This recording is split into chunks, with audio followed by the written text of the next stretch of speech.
Hello and welcome back everyone to Der Dilettant, and I am playing my League starter Warbringer. Why did I choose Warbringer?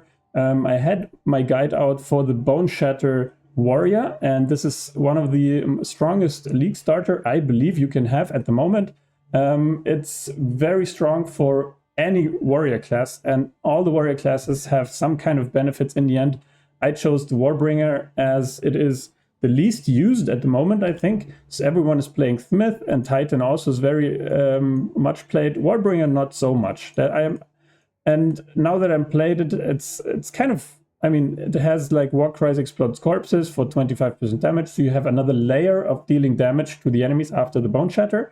But apart from that, it's not super strong. And the others are definitely way stronger. The Smith has the possibility to increasing the max resistances very, very high. So this line of defense is just super strong. So I can only recommend go Smith if you have the choice, if you have to choose one kind of warrior. I mean, do whatever you want. If you want to play warrior, all of them, they are amazing. And also the Warbringer, I mean, it's insane. I mean, so as long as they don't nerf this Boneshatter, and I mean, Boneshatter is just an insane skill. And you've seen it, it feels like you clear the whole screen like again and again and again very efficiently and super fast and easy. It seems like they didn't really nerf all the classes equally. They nerfed like everything that was super much played and super like OP last patch, like the Spark Stormweaver, for example. They nerfed that quite a lot, and they kind of left this build untouched. So, and even buffed it here and there. So the Leap Slam, for example, has I believe, a reduced skill time. So I think it was reduced to 1 second somewhere. So attack time is here 1.3 seconds. I don't know. I think I read somewhere that they actually decreased the leap time. But yeah, enough talk. Let's go into what we're actually doing. And I have to say that I kind of also watched cArn like yesterday and switched around 1 or 2 gems here, because the way cArn did it was just even more efficient and better and faster here and there. So I kind of switched around 1 or 2 skill gems because of cArn. I mean, I watched him play, and I was really amazed. He was in solo self-found at in tier 16 maps, and I had played the whole weekend to kind of reach maps at all, and he already was in tier 15, tier 16 maps. Crazy guy. He's also ranked #1 overall in solo self-found. Like, he's top level of all leagues but he is playing solo self-found. So yeah, crazy thing. And I kind of, yeah, I'm just amazed. But yeah, my mace strike here, I go with brutality and martial tempo. So having more attack speed, it just helps batting the first guy that actually comes in my range. And I have quite a lot of nodes that give me increased area of effect for attacks. So this incoming, even the one-handed, the two-handed mace strike deals quite a lot of AE attack. So this one has quite an area that he actually hits, and then primes for stun maybe, so I can use the Boneshatter. And this is the whole idea. Priming for stun and then bone shattering, like I said in my last video, and this can be used by any warrior basically. So this is really something. And I have also overwhelming presence here. The overwhelming presence just reduces stun threshold and element threshold. I have bone shatter, most important, more area of effect with magnified effect and with reach. And less accuracy here doesn't really hurt us that much, because we always hit but can't critically hit due to our passives. So impact shockwave here, just aftershocks when we heavy stun. And let's go and show this one really quick. We can't, your hits can't be evaded, but you don't deal critical hits. So this is the resolute technique. And what else do we have? We have the most important one, yeah, Infernal Cry, basically to trigger my explosions from Warcaller's Bellow. So Warcry explodes corpses, dealing 25% of life as physical damage. So that's just another layer of dealing damage in between. Especially, this is especially useful when I don't have anything set up for Boneshatter, mainly because I just Boneshattered. and then there's still 3-4 mobs running towards me, then I can explode all the corpses, and so to say, I have a second layer of finishing off all enemies. And this is just very nice to use. And I use Infernal Cry for that. Infernal Cry empowers my next attack. I don't even know if that actually does anything to my Boneshatter, to be honest, but yeah. I have it, Premeditation skills deal 15% more damage. Supported skills grant 4 rage per 5 power of counter enemies. So we gain rage when we kind of use the skill in proximity to enemies.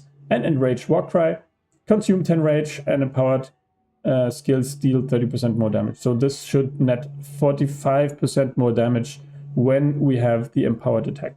Then we have Herald of Ash. I have no idea if this is actually helpful. I put this in from the beginning. Base Ignite. I'm not a big fan of Ignite, to be honest, because it just seems redundant. But I put in Hammer of God to deal with bosses. So in the beginning, I kind of used Earth Shatter mostly.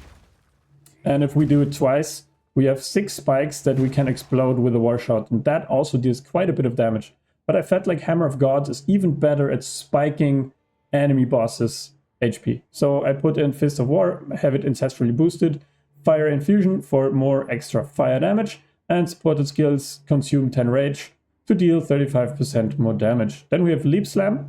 Leap Slam is also an amazing ability because we can move around. I also have Aftershock sometimes due to my passives.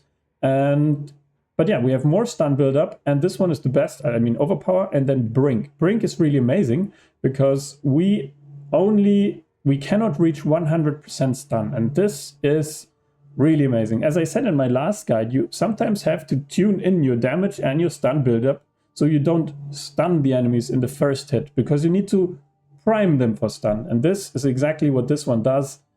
You cannot reach 100% stun, so they're most of the time primed for stun. And then you can do your Boneshatter and everything will be nice. Rage, supported skills grant 3 rage on melee hit. So you always, when you land, you get 3 rage as soon as you hit an enemy. And then we have the Earth Shatter. Earth Shatter is also nice because you have the possibility to actually hit something that is in front of you. So you don't have to hit it right in the face. You can actually hit something, especially when they have like a temporal bubble or something where you don't want to go in, or if they have a freezing ground, so you don't want to be slowed, then you can use this. You attack twice with this one, and then you can explode them with your Warcries. So this one is also quite nice. I also have Upheaval, so the 2 extra fissures, 30% more physical damage, and Font of Rage to get more rage. And then I have also Berserk to increase my rage effects. But also something that I'm not super... Yeah, I haven't even put in any kind of gems here. This is not perfectly rounded up yet. I'm just trying around a lot of things, and at the moment it works really nicely. It is super squishy. We are super dependent on one thing. One thing only, it's leech 5% of your physical attack damage as life. As soon as we kind of clear the whole screen, our life goes up. As soon as someone hits us, our life goes down, tuck, tuck, tuck, tuck, super fast. So we survive 2-3 hits at most. We have 2000 damage, we have 2000 HP, we have 44% armor. I'm not too proud about that, but yeah, it is what it is. And as soon as we hit something, our life will shoot up. As something hits us, our life goes down. So we have to make sure that we hit them before they hit us. So we jump into them, then they will get mini stunned because they will have this little kind of setback, and then we just Boneshatter, and then they should be dead already. So this is kind of what we look for. Either they come to us and we hit them with this one, or we jump into them with this one and then Boneshatter afterwards. And the Boneshatter clears, I mean, like this area most of the time, sometimes even the whole area, like with all the area of effects and the aftershocks that can be massive, really. So let's go in for the skills here. I only have 2 of the Ascendancy yet. This one is, I feel like, the nicest one. Warcries explode corpses, and I took Ignore Warcry cooldowns because it's just nice to Infernal Cry whenever you want to. I went for melee damage here and then for more area of effects. Up here we can increase the skill speed. This is really nice to use. Then I went down here, increase armor from body armor, and then we have these nice nodes here, increased attack speed. And in the beginning I went for more damage all the time, but boy, this increased attack speed is just so good to use on this. I mean, I can't stress this enough. Get increased attack speed, skill speed, this is just amazing to use. And this one here also very nice, increased area of effects. And you will feel like every 10% area of effect is just amazing to have. And I went down here for extra two-handed damage, and then here increased area of effect for attacks and 10 strength. Amazing nodes down here.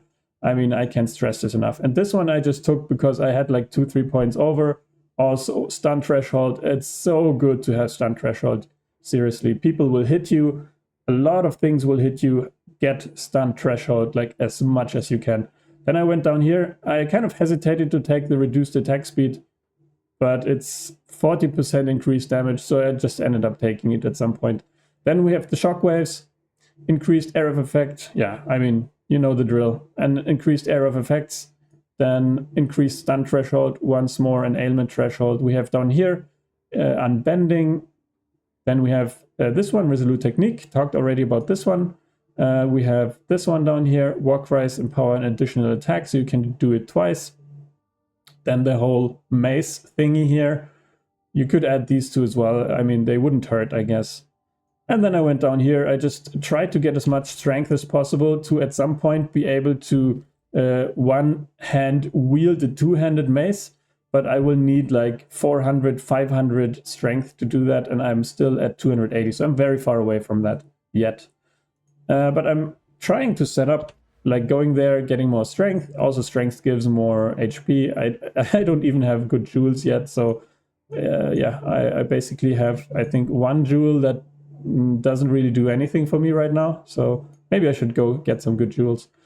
But yeah, and now I'm trying to get, this one actually doesn't really help it at all, but it might be that these things here help me at some point getting the reduction.